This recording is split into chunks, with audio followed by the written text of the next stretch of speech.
So here's the crazy thing. So one last thing that I want to say. So if we sort of look at motivation, right? So you started out looking for status, looking to make people happy, looking to make money. All of those things are things outside of you. Mm-hmm.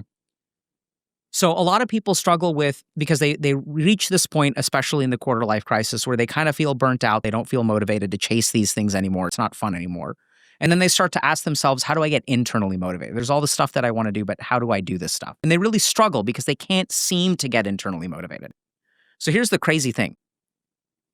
Internal and external motivation come from basically the same part of the brain. If that part of the brain is turned on, you're externally motivated. And if that part of the brain is turned off, you are internally motivated. Wow.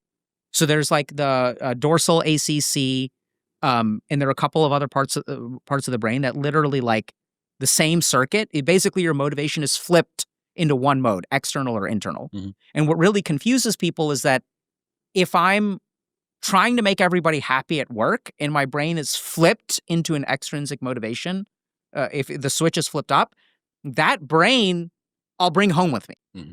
And so I won't feel internally motivated. And that's why the distance becomes so important. So you need to mentally check out. Mm-hmm. You need to get some time and space. You're saying that the lonely chapter is a feature, not a bug. Absolutely. It is part of people's developmental trajectory. And once you're mentally checked out, this is the other thing, is people don't know what to do then. Other thing is that there are three major things that you can do. One is just make choices. And it's not about making the right choice or the wrong choice. Just make choices.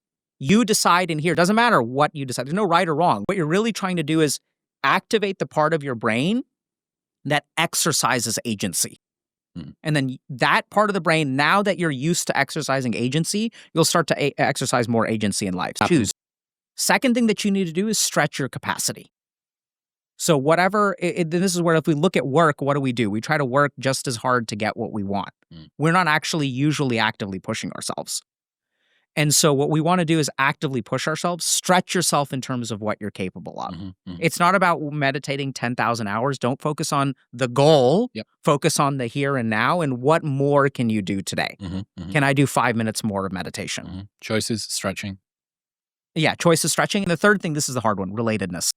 Mm. So you have to be your authentic self, and then people have to see you for your authentic self and ideally accept you for your authentic self. Relatedness is a good positive feedback mechanism if you become your authentic self and it's negatively responded to, which is why the distance socially is so important, because you can brilliant. hold back.